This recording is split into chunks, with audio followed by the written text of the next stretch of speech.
Hola, ¿qué tal? Los saludamos desde el frente de la cúpula de la Basílica de San Pedro en el Vaticano.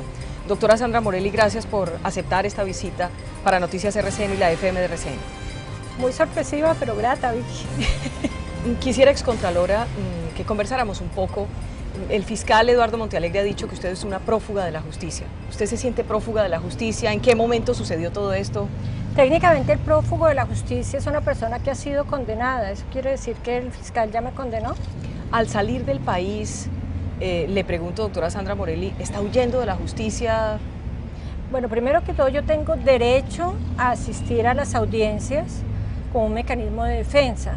No es una obligación, yo estoy renunciando a un derecho a la defensa. No está prohibido hacerlo y no es un delito. El delito es, en caso de que haya una sentencia condenatoria, no cumplir con la sanción, es decir, con las penas que se impongan en términos de privación de la libertad y de emolumentos económicos. Eso es un delito. Es decir, usted no se siente prófuga de la justicia. Es que no es que me sienta, es que es una categoría jurídica. Si el fiscal dijo eso, quiere decir que ya sabemos que va a haber condena. Sobre eso quiero preguntarle, si hay una condena en su contra, los delitos ciertamente son muy graves y es solamente una de las investigaciones por toda esta cosa del contrato del arrendamiento y el edificio, la edificación de la Contraloría. Si hay condena, con todo esto hablan hasta de 20 años, ¿usted está dispuesta a devolverse a Colombia a pagar esa condena? Amanecerá y veremos. Obviamente, desde ya anticipo que es una condena totalmente injusta, arbitraria, aterradora. Me parece que es el facho criminal vigente en Colombia. O sea, la política criminal está muy cercana a lo que se quiere del Estado y a lo que se quiere de la política, y eso me parece que es muy malo y me parece que ese sería un ejemplo en mi caso. Yo no sé qué voy a hacer, vamos viendo cómo se desarrolla este y los tantos procesos penales desde que me especialicé eficientemente en ser delincuente, y cada día trae su afán y allí veré frente a cada caso cómo reacciono, cómo me defiendo, si vale la pena o no defenderse, porque esto cuesta mucho en términos económicos, personales, emocionales, mediáticos, de credibilidad. Y pues si ya usted me está diciendo que soy prófuga, pues ¿para qué perdemos tiempo? Doctora Sandra Morelli, ¿en qué momento? Usted había dicho en varias entrevistas con los periodistas que usted no se iba a ir del país. ¿En qué momento hace el clic y dice me tengo que ir?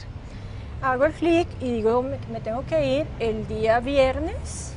¿El día antes de irse? Sí, el día antes, como a las 4 o 5 de la tarde.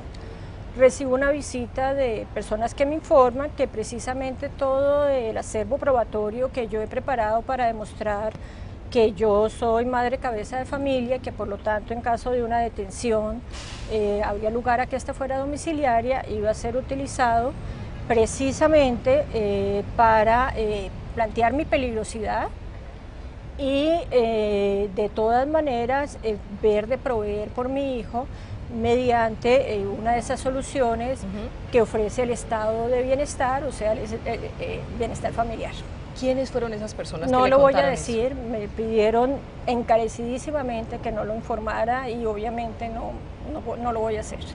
La sala penal de la Corte me dice que el fiscal no interviene en mi caso, que no hay impedimentos y que el vicefiscal, que él no interviene, que él designa al señor Perdomo, pero que él no ha intervenido. Entonces, tienen una estrategia que es vengativa, que es masacrante, que es infrahumana, que es violatoria de todos los derechos. Tienen un plan claro que es acabar con la Contraloría. ¿Quién tiene ese plan? Ya le voy a decir, y desacreditar todas y cada una de las decisiones que se han adoptado y descuadernarla y desmontarla, etcétera. Y entre ese contexto es necesario mostrar que la Contraloría estuvo 4 años a cargo de una delincuente, ¿no? Y yo me voy a quedar esperando a ver si se atreven a meterse con mi hijo o no. No, Vicky, yo sí creo que a ningún ser humano se le puede pedir eso, pero además, ¿quién me lo puede pedir a mí? Si yo soy una ciudadana libre, no he sido condenada, soy mayor de edad, o sea, no entiendo yo a quién me debo, ¿no? ¿Quién es mi jefe? ¿Quién es mi rector espiritual o moral para que me exijan qué? Yo al país le cumplí, ejercí mis funciones con seriedad, entregué una entidad que es una tacita de plata, las cuentas están claras, todo el contrato por el que a mí me están juzgando es mucho más barato de uno idéntico que tiene la Fiscalía, pero que es mucho más caro, con todos exactamente los mismos conceptos que nosotros utilizamos para celebrar este contrato, con la diferencia que Contraloría tiene, que Fiscalía tiene búnker, tiene otro edificio nuevo que hizo y ahora tuvo que alquilar otras oficinas. Sí. Y dicen que la que no planea soy yo. Mire, no me hagan reír. ¿Por qué razón usted dice que estábamos en que hay un plan para demostrar que usted es una criminal? ¿Quiénes están en ese plan? Deme los nombres. No, mire, yo lo digo y lo digo en mi comunicado. Hay unos empresarios que tienen una lógica de aprovechamiento. ¿Quiénes? Ya se los digo, usted sabe quiénes son. Es el señor Ríos, es el señor del túnel de la línea, son los Nules, son los Vergel y Castellanos, son el señor Palacino, son todos. Esos los son empresarios. Los señores del Chance, son los señores de Palestina, son los del túnel de la línea, son los de Bogotá Girardot, todos los que nos desangran nuestros recursos de nuestros impuestos.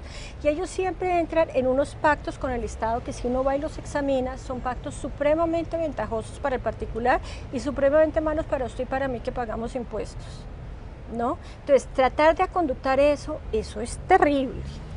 ¿no? Entonces, por un lado, esos empresarios, Colombia, dice usted. Hay empresarios que pueden gritar tranquilamente que a esa mona tal la vamos a meter a la cárcel porque somos amigos del fiscal, porque el fiscal ha sido nuestro abogado y porque es nuestro amigo íntimo. Uno como fiscal no puede tener tanta amistad con tanto empresario del Estado y dedicarse a protegerlo. Y entonces no es imaginación, es mía, Vicky, y aquí me voy a alargar un poco contestándole. En el último año de Contralora, en la Contraloría recibíamos unas 6 o 7 visitas de la Fiscalía. Conigravas, ¿usted se acuerda de la carreterita que nos hizo? 70.000 millones, Las Reinas, Turbay. No, estamos investigados por haber actuado en el caso de Conigravas y haber evitado que ese recurso se perdiera. Bogotá Girardot, usted misma dijo que eran unos delincuentes los funcionarios de la Contraloría, que pobrecito el señor Collins, pobre víctima, porque solamente cogió la plata del túnel y no la aplicó en hacer el túnel, y después Bogotá Girardot los inversionistas no hicieron centenares de millones que tenían que poner y hicieron un registro contable. Eso yo lo denuncié en la Fiscalía, nada pasó. Usted se sostiene hoy aquí desde Roma, donde estamos a esta hora, no soy yo en que el fiscal general recibía dineros de Saludcop, aún habiendo sido fiscal general. Le amortizaban los pagos de la plata que le pagaron anticipadamente y que él se fue a ser fiscal y no devolvió. Usted le pagan, señora Vicky, 1 millón de pesos por hacer este programa y resulta que viniendo aquí en Roma, en el avión, se levanta un señor y dice, no, yo la voy a nombrar a usted la directora de CNN, entonces usted ya no viene nomás a la entrevista y se queda con la plata. ¿Usted se está lucrando o no de RCN siendo ya la directora de CNN? Él dice, este fin de semana, justamente en una entrevista con Cecilia Orozco, dice que eso ya está aprobado en la comisión de acusación, que quedó desvirtuado, que eso no fue verdad. Bueno, pero eso me parece bien importante. Son decisiones que nosotros no conocemos. Tenemos una comisión de acusaciones donde el representante Osorio toma decisiones y no les cuenta a Colombia. ¿Dónde está la decisión? ¿Quedó desvirtuado? ¿Cuándo hicieron las diligencias? ¿Cuándo citaron a la gente? ¿Eso se archivó? No lo sabíamos. Es posible que haya un régimen especial para el fiscal en virtud del cual se toman decisiones secretas a espaldas de todos los colombianos y él queda absuelto. Lo felicito. Usted ha hablado de una venganza del fiscal en su contra. ¿Usted cree que todo esto que le está pasando a usted en la fiscalía es una venganza del fiscal? Es tan intrascendente eso, o sea, ese señor y yo no venimos siendo ni primos, así que creo que el país tiene que dejar de ser superficial y ver esto como una señora loca que pelea con un prohombre que pobrecito le está afectando su imagen porque él es un genio y un santo y un prohombre y un señor de Estado y todas estas cosas. No, aquí lo que está pasando es el ejercicio de una fiscalía con una cercanía morbosa con los demás poderes públicos, y cuando digo morbosa es porque o por la vía de la dádiva o por la vía de la amenaza se logran cosas frente al legislativo y frente al ejecutivo. Tenemos un jefe de un organismo de investigación criminal con demasiados intereses políticos y económicos cruzados. Tenemos un jefe del organismo de investigación criminal empeñado en tumbar todos los procesos contra sus exclientes. Ríos, investigación para los funcionarios de la Contraloría en el tema de las basuras, todos los temas de la salud. Palestina, ay, funcionario, usted va a tomar una decisión ahorita abriendo investigación en el caso del Chance o en el caso de Palestina, si la abre es prevaricato, le dice la Fiscalía a un funcionario de control fiscal que es un órgano autónomo. Eso es de una gravedad tremenda. porque es que en Colombia no han eliminado todavía la Contraloría. El día que los señores que elegimos con nuestro voto, sentados para reformar la Constitución, digan, se acaba la Contraloría, sí, eso está perfecto. Y se caen todas las decisiones que se adoptaron, está perfecto. Pero cuando eso responda al capricho del señor Montealegre y siempre estén como actores el señor Lombana y los 4 o 5 empresarios que le he nombrado, me parece que el Estado de Derecho en Colombia es un hazme reír. Usted habla de unas relaciones morbosas del fiscal con el Ejecutivo, con el Legislativo y demás. ¿Cuál es esa relación morbosa, según usted, con el Ejecutivo, digo yo? La relación morbosa con el Ejecutivo es hacer una reforma a la Fiscalía para crear un órgano de unas dimensiones que implica criminalizar toda la actuación de la vida ciudadana, de unas dimensiones aterradoras, con cada vez más un alejamiento de los que son los principios garantistas elementales del derecho penal, que pasan por la tipicidad y el principio de legalidad para meter elementos que son mucho más propios de situaciones de crímenes de guerra ¿Pero qué tiene que ver en todo esto el presidente Santos? Pues que él le firma el decreto, no lo llevan al Congreso de la República, sino que dotan de facultades extraordinarias al Ejecutivo y entonces crean un monstruo, un mega órgano con capacidad de penalizar absolutamente todas las conductas. ¿Pero qué intereses puede tener el presidente Santos?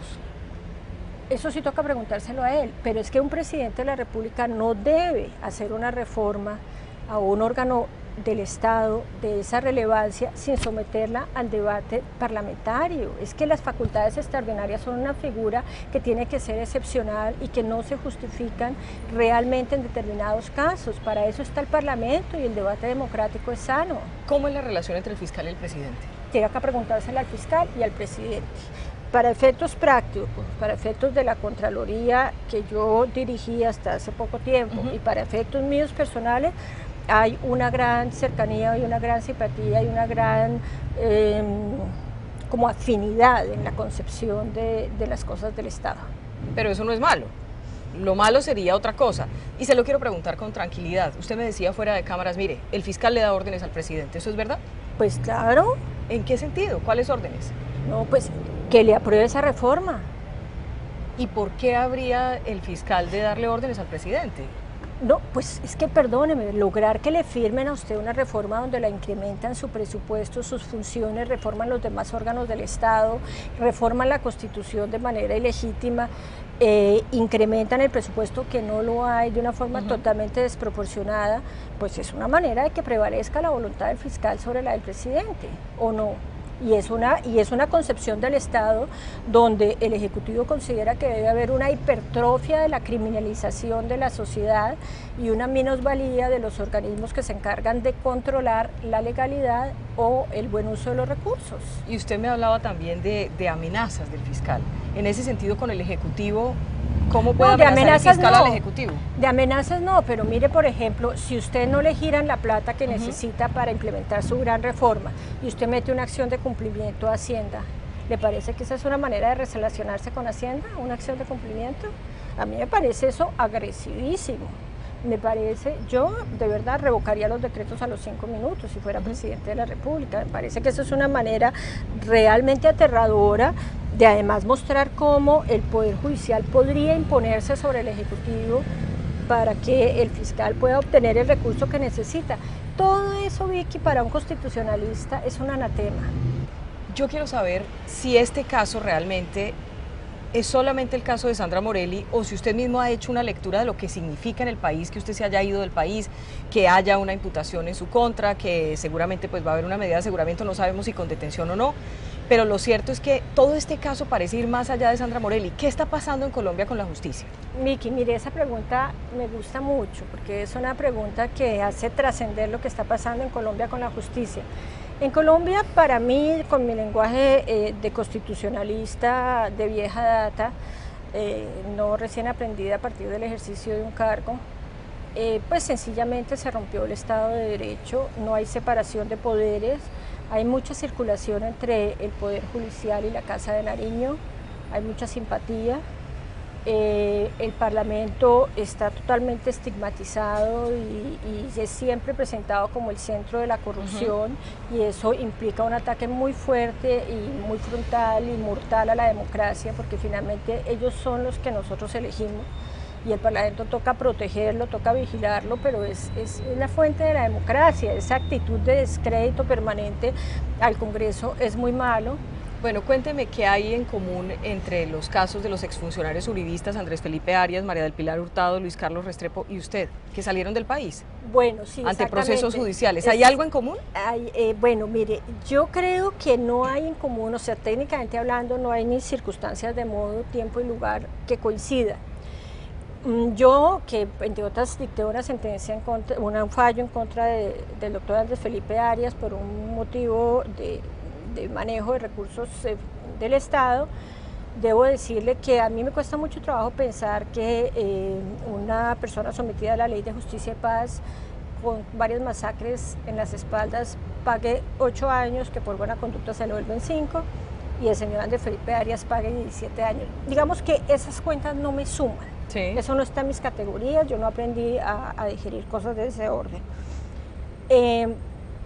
Mi memoria no es tan mala y yo me acuerdo que la señora Hurtado, que no conocí, que no fue mi cliente, que no trabajamos en el mismo gobierno, nada de eso, no he tenido nada que ver con ella nunca, se fue del país y que el asilo, y todo el mundo silbó y miró para el techo, los que hoy la están persiguiendo. Pero cuando empezó la pelea entre el uribismo y el santismo, ellos sí se volvieron los malos del paseo. Entonces, ahí hay un elemento político partidista muy claro. Me parece que es clarísimo cómo la Fiscalía hace un juego muy orientado en ese sentido. Ahora bien, el caso mío es un caso más difícil, a mí no me pueden ubicar en el uribismo,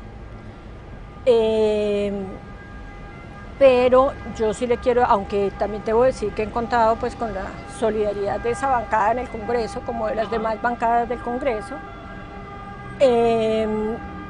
Lo que yo creo es que el caso mío es mucho más micro, o sea, esto no es por ser de este o aquel partido político, no, es un caso que tiene que ver con la afectación de los intereses empresariales y los intereses económicos y la imagen de determinados actores, y que en esa medida todos coinciden y que adoptando determinadas decisiones pueden retrotraer las cosas al estado anterior, es decir, no van a tener que pagar ciertos dineros del Estado determinados personajes, y se va a poder decir que fue una injusticia haber planteado que una política pública no se cumplió. Que si por eso se tienen que llevar por delante a un ser humano, ¿qué nos importa si esa vieja igual nos cae tan mal? Nos parece que de verdad nos hizo tanto daño, que se friegue y ahí ejercemos la venganza. Pero en toda esta historia, que es muy sencilla, que es muy light, que es muy, digamos, es una sumatoria de casualidades que desembocan en eso, cogemos un cuadernito que publicamos por allá en julio del 91, que se llamaba Constitución, lo partimos en pedacitos y lo botamos a la caneca. Y cuando los estados hacen eso, renuncian a una historia feliz. ¿Usted les diría a Arias, a Hurtado y a Restrepo que regresen? Pero ¿o no? Claro que no. ¿Que se queden por fuera? Claro, yo les diría eso. La verdad es que, mire, por ejemplo, el caso de Restrepo fue absuelto por nosotros, y yo lo digo con conocimiento procesal del tema. Él realmente no estaba dentro de sus funciones contar y mirar la cédula y la huella digital de quién se estaba sometiendo al asunto. Y también debo decir que ahí hubo recuperación de recursos, ahí se presentó el colectivo de abogados y devolvió los recursos excedentes. Entonces, digamos que en ese caso yo diría que para mí, ya hoy como ciudadana corriente, a mí no se me hubiera ocurrido plantear la responsabilidad penal de ese personaje. En el caso de Agroingreso Seguro, fuimos hasta donde teníamos que ir, y le repito, no veo en qué repara el bien jurídico afectado 17 años de prisión. Eso es una visión criminal y fascista de la sociedad que se está implantando en Colombia, ¿no? Si usted y en el caso de la señora, Hurtado, pues con mayor razón, si la señora la dejaron salir todo el mundo calladito y feliz de la vida. Y de pronto cuando dos amigos pelean, ella se vuelve pues como el mameluco de la discordia, ¿no? Uno la jala para un lado y el otro para el otro, pues con mayor razón. Que no vuelvan. Pues claro que no, porque Eso es evidente. eso me hace pensar que usted no va a volver. Pero ¿sabe qué? De pronto da uno con un juez que se le ocurra leer el proceso. De pronto da uno con un juez objetivo que se le ocurra mirar las pruebas. O sea, si la absuelven, usted vuelve, si no, no. Claro, claro que sí. Si no, no. Claro que sí, sí. ¿Es cierto que Pacho Santos le dijo que se fuera del país? Me lo mandó a decir por la prensa, un titular de ¿Y usted lo llamó? Públicas. Yo lo llamé después. ¿Y qué le dijo? No, no hablamos nada porque me dijo que él se iba de viaje. Y que cuando volviera nos veíamos, y yo le dije que sí, que cuando volviera nos veíamos, pero en el entretanto, pues yo me fui. Y en esa conversación él le dijo, ¿usted sí se tiene que ir del país? No, no alcanzamos a hablar No nada. alcanzaron. Él sacó una agenda y dijo, mire, yo me voy tal día y Sí, tal, ya. yo vuelvo tal. Entonces nos llamamos, perfecto, que le vaya muy bien. ¿Usted a quién le avisó que se iba? ¿Le avisó al procurador, por ejemplo? No, ¿Le contó a alguien? no. El procurador la ha defendido y ha dicho que a usted no ¿Ve la que puede él es malo masacrar. como yo? ¿Sí? Sí, sí, a ustedes tampoco le gusta ese señor. Él también es un... Eso se lo está inventando usted. Él la ha No, defendido y ha me dicho que alegra la está mucho. masacrando y que además usted recibió unas presiones, en fin. ¿Cómo era su relación con el procurador?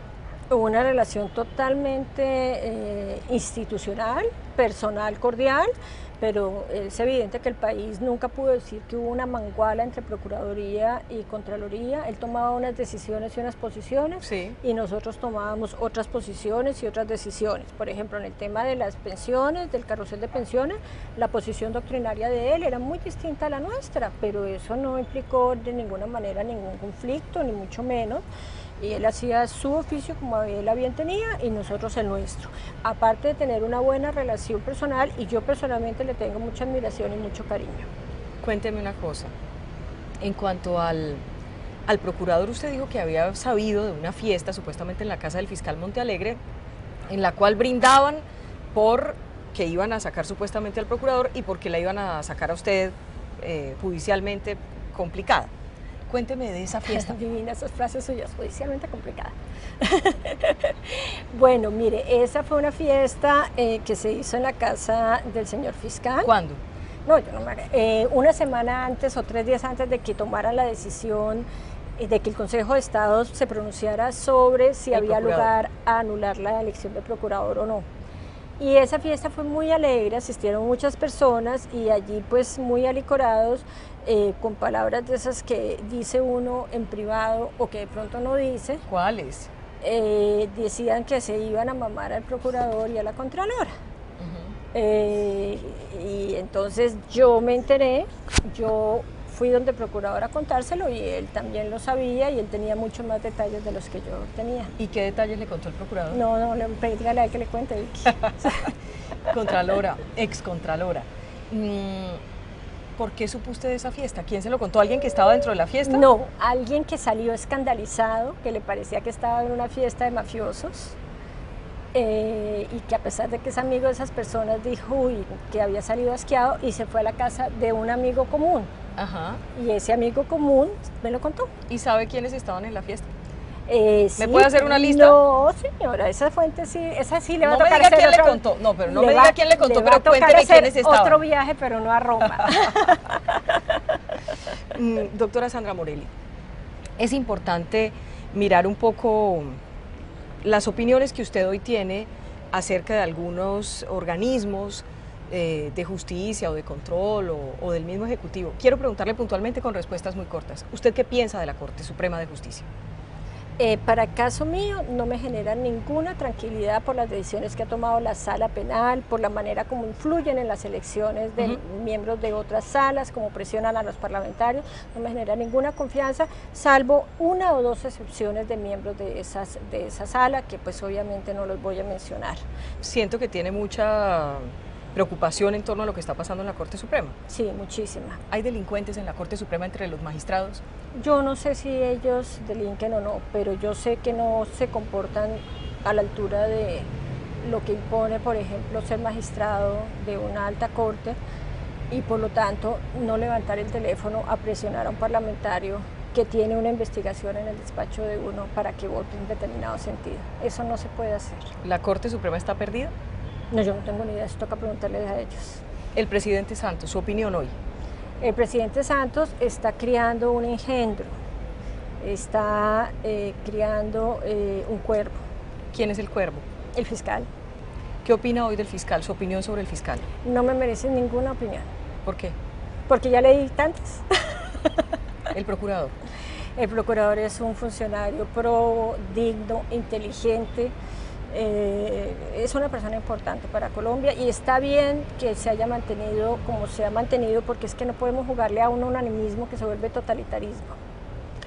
El hacker dice que lo buscaron de la Contraloría y a usted una de las investigaciones que le están siguiendo habla de que usted chuzaba periodistas y chuzaba gente de manera ilegal. ¿Usted llamó al hacker o...? ¿Usted tiene las pruebas? ¿Las No, tiene el se lo fiscal? pregunto. ¿Las tiene ese señor que llaman, cómo es que se llama, Bejarano? O sea, yo quiero saber cómo es que los periodistas de Colombia oyen una mentira y la repiten y siguen con la hasta que vuelven la mentira de verdad. Y llevan 4 años en eso, no han exhibido una sola prueba. ¿Usted cree, Vicky, que con las ganas que me tiene ese señor que nombraron de fiscal, el tal Eduardo Montealegre Linet, si tuviera alguna cosita contra mí, no lo hubiera sacado hace mucho rato?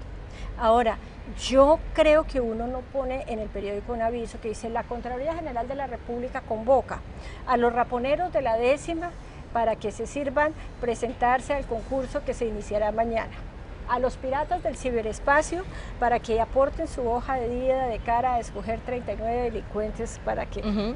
Digamos que me parece tan estúpido el planteamiento. Ahora, el señor hacker que diga quién lo llamó, a qué hora, con quién se sentó, si lo recibió la jefe de personal, la gerente, si se sentó conmigo. O sea, que hable de modo, tiempo y lugar, no de generalidades que coinciden con todas las personas que le incomodan al señor fiscal. Yo le quiero hacer un planteamiento. Han dicho que usted para muchos en Colombia es Juana de Arco y para otros Juana la Loca. ¿Con cuál se queda? Mire, ninguna, ni con la una ni con la otra, empezando porque yo soy Sandra, entonces es un nombre que me cae muy gordo.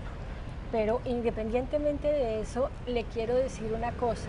Lo que sí me distancia muchísimo, muchísimo del modo de ser de las instituciones en Colombia y me distancia muchísimo de la idiosincrasia que los medios de comunicación y los poderes públicos quieren imponer, es como esta preocupación por las formas, esta preocupación por lo superficial, esta preocupación por lo aparente, esta preocupación porque todos sonriamos y porque todos digamos lo mismo. En Colombia afecta mucho decir la verdad, duele mucho decir la verdad, ¿no? Entonces, resulta que hay unos deberes. Como funcionario público usted no puede decir que la vía Bogotá-Girardot es una vía modelo mejor que las que hacen en Japón, más barata y que se construyó en tiempo récord y costó 1000 veces menos, porque es una mentira. Pero hay demasiada gente que preferiría que uno dijera eso. O sea que la veo más cercana a Juana de Arco, Sandra de Arco, ya que no le gusta el Juana. No me gusta ni el Juana ni el Arco, yo disparo escopeta, que es mucho más divertido, al platillo, y me llamo Sandra.